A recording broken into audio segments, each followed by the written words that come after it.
Hey, what's up guys? I'm Mr. Chris with Infotainment.com. Today we are in a 2020 Ford F-150.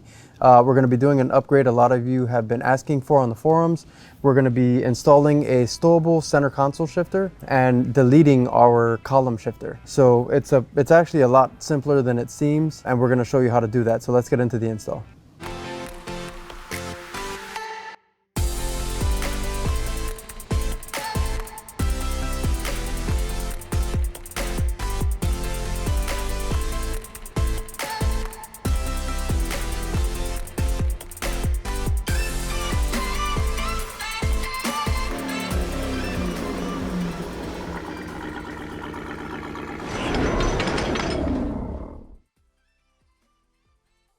All right, so where we're gonna start is right around the radial shroud here, the radial bezel. There's this trim piece we're gonna have to remove.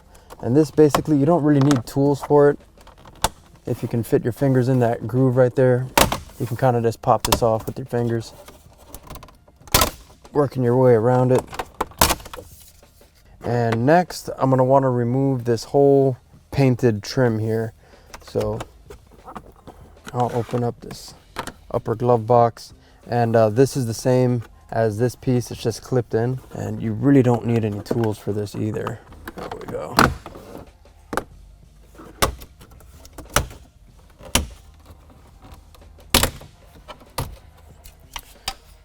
All right, now we're gonna focus on the climate control area. And in order to pull this off, we're gonna have to pull these side panels off on both sides. So we'll lift up the center console here. Basically from the inside edge, all you got to do is kind of push outwards away from the center console, and once you have it popped off completely, you can just pull it to the rear, and you'll do that on both sides.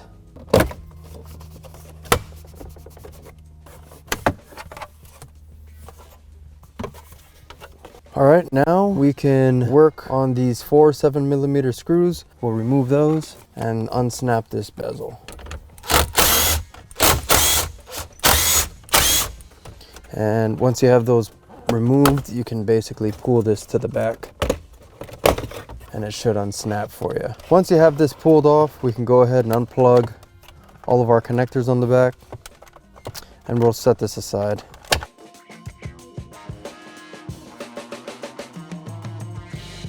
All right, so we cleared the way for our center trim bezel right here to get pulled up, and basically this is just snapped in as well.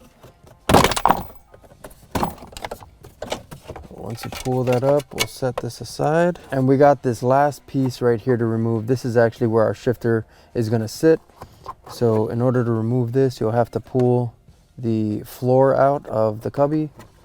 Then you have another little mat in there. You can pull that out, and that'll expose a single 10mm bolt going right down the center there. And then you have 2 more 10mm bolts towards the rear. Once you pull all of those, we can remove this whole cubby. And we're gonna need to reuse these bolts for our shifter, and we can discard this cubby. Okay, so we have our stowable shifter in hand and our wiring harness that was included with the kit. Now, when you order it from us, it will come with all the necessary pieces to finish everything off, so it'll look like it came from the factory once you're done. So it comes with the little covers that go inside the forward pocket here. We also include the column shifter cover as well, so it's going to have a whole new steering column bezel that's included with your kit. As for the shifter, you'll want to grab the harness and plug it in before you set your shifter in there. And on the side of the shifter towards the rear, you have your plug right here. The harness will literally only go in one way, and you have to have that lever in the down position, kind of closer to the connector side of this harness before you put it in. And when you go to put it in, you just want to give it a nice little push. That lever will slide up and lock into place, and then you know you made a good connection in there. Okay, so before I set the center console shifter in place, I'm going to run this wire through the side of this forward cubby here. And to do that, you just got to pull up on it. There's some clips holding it in on the bottom, just like that. I'm just gonna, just enough to get you some space to go around.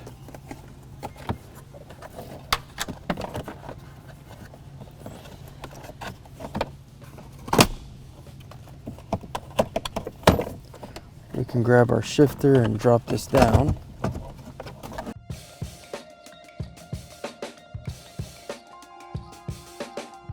Just like that. And we'll pop this back into place here.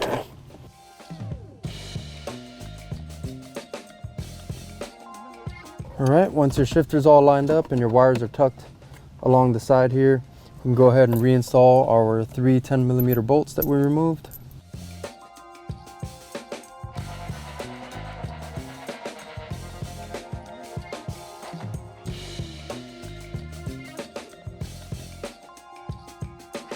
All right, and then now we can add the little hole covers that go into the bottom of our stowable shifter here.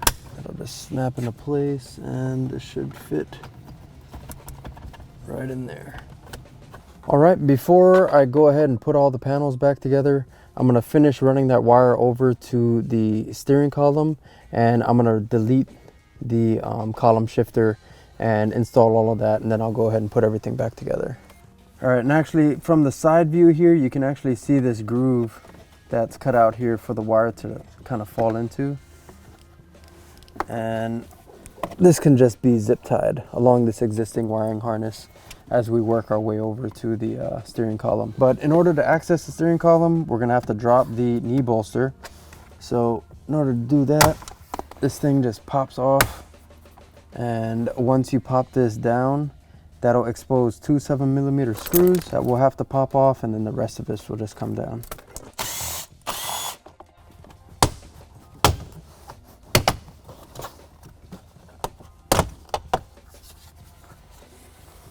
All right, so with our knee bolster out of the way, we'll get access to the 3 7mm bolts that we need to remove to get the steering column bezel off. So we'll adjust our steering wheel all the way out and up for this portion. We'll remove all 3 of those. Now the rest of this will just pop up and off. So what we can do is start with the little vinyl fabric portion of it. This should snap off just like that. And then the rest of this we can just detach. It's all held together with little clips.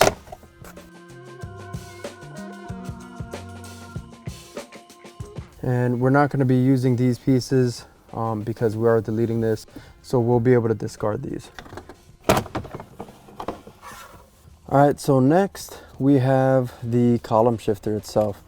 There's 2 8mm bolts on this side, there they are, holding it on, and there's a single 10mm bolt on the other side holding it on. So we'll pull these off first. A small little gear wrench is really handy right here, but it's not necessary. You can get away doing this without a gear wrench. It'll just take a little bit longer.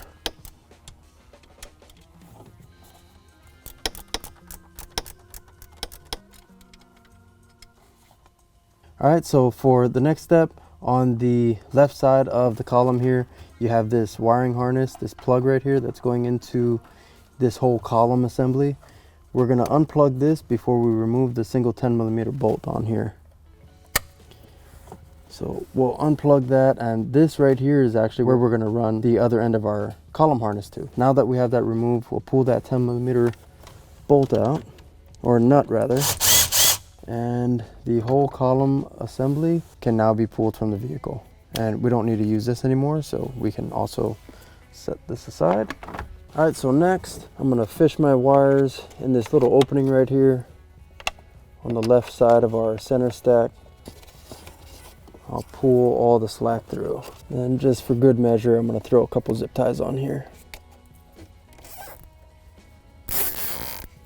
All right, now we can go ahead and plug our harness in. Just like that. Make sure it doesn't pop off. If it pops off, that means it didn't make a good connection. And I will zip tie this connector and wiring harness down the factory harness as well. All right, we got everything set. Everything should be working now. We're gonna go ahead and put everything back together, and then we'll test it out. All right, so with our new steering column bezel in hand, what we're gonna do is set this up underneath there while rotating it upwards. And once it's in place, you'll put the 3 7mm screws back in. Once those are in, you can get the top piece, and you'll want to slide the little hinge towards the rear all the way, and then the top will just snap down into place. You shouldn't have to fight with this part here, but if you miss getting these into the little hinge back here, you may have some problems. So just keep that in mind. You'll want to line those up before you start to snap things in place.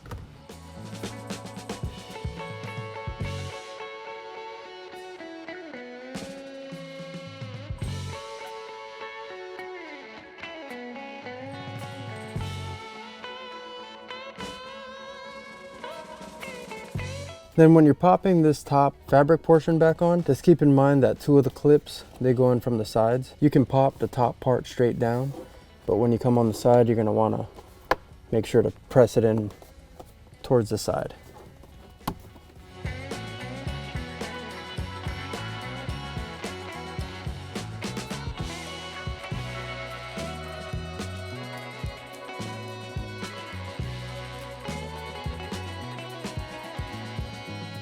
All right, next we'll drop on the previously removed center console trim here, and then we can reinstall our climate control cluster here.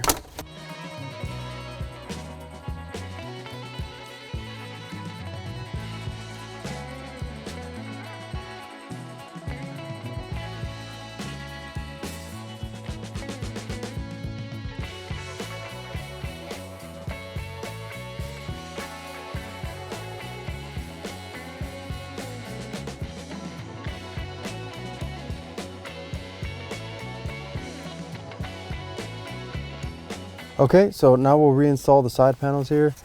You see all the way forward of this panel, you have these 2 alignment pins. You're gonna have to make sure you have those lined up where they need to be.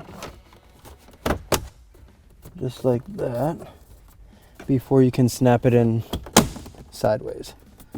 And we'll install the passenger side one the same way.